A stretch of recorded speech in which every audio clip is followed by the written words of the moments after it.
আগে চারটা বাক্য বলে নিই, তারপর আমরা ব্যাখ্যাটা করব।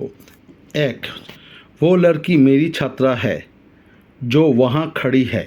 वो लड़की मेरी छात्रा है जो वहाँ खड़ी है, जो वहाँ खड़ी है।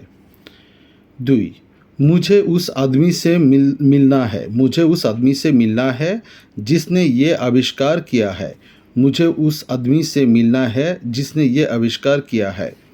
मैं जैसे ही बाहर निकला मैं जैसे ही बाहर निकला वैसे ही बारिश आने लगी। मैं जैसे ही बाहर निकला बारिश आने लगी। वो जब स्टेशन पहुंचा तब गाड़ी छूट चुकी थी।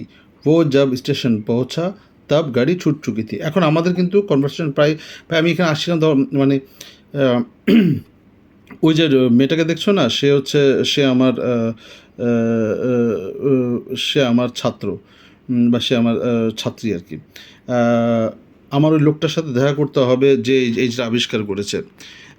আমি যখনই বাড়ি থেকে বের হলাম তখনই বৃষ্টি চলে আসলো, বা ও যখনই আমি স্টেশনে পৌঁছলাম ততক্ষণে গাড়ি ছুটে গেল। তো এটা কিন্তু আমাদের দৈনন্দিন জীবনে প্রচুর ব্যবহার হয়। তো হিন্দিতে এটা কীভাবে আসবে সেটা নিয়ে এলাম। যেমন আমি বলছি যে ওই মেয়েটা আমার ছাত্রী, যে ওখানে দাঁড়িয়ে আছে মেয়েটা আমার ছাত্রী। তাহলে ও লড়কি মেরি ছাত্রা হ্যায়, ছাত্রা হচ্ছে ছাত্রী হিসেবে, ছাত্রা जो वहाँ खड़ी है।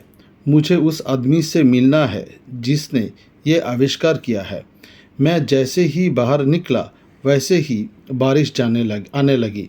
আমি যখনই বাইরে বের হলাম मैं जैसे ही बाहर निकला वैसे ही बारिश आने लगी।